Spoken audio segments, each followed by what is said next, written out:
Izsens Olaine veidojusies kā rūpnieciska pilsēta. Šodien tā nevien saglabājusi savas senās tradīcijas, bet kļuvusi arī sportiska.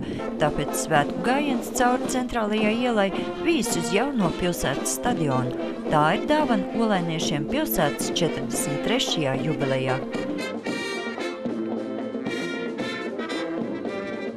Ir labāks, ka ir mākslīgais segums, nav asfalta celiņi un foršāks.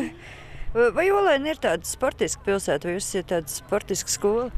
Sportiska skola, drīzāk. Kāds tad ir iemīļotais sporta veids? Laikam vai nu futbols vai basketbols. Ceļš līdz brīdim, kad pilsēta varēs lepoties ar savu stadionu, nav bijis īss, bet mērķtiecīgs gan. Un tagad jaunas iespējas pavērsies gan lieliem, gan maziem.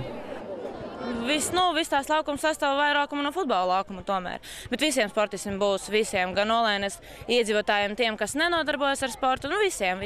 Ko viņi tur varēs darīt?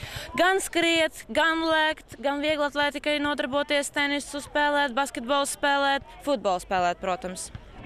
Futbolu un basketbolu olainieši sauc par iecienītākajām spēlēm. Pilsētā ir 5 futbola komandas, un lai gan svētku reizē spēkiem mērosies puiši, šo spēli iecienījušas arī meitenes. Vai meitenēm patīk spēlēt daudzām futbolu? Ne daudzām, bet mūsu komandai patīk. Un kā jūs komandai veicās, ar ko jūs spēlējat? Pirmās mums viss ir ļoti labi.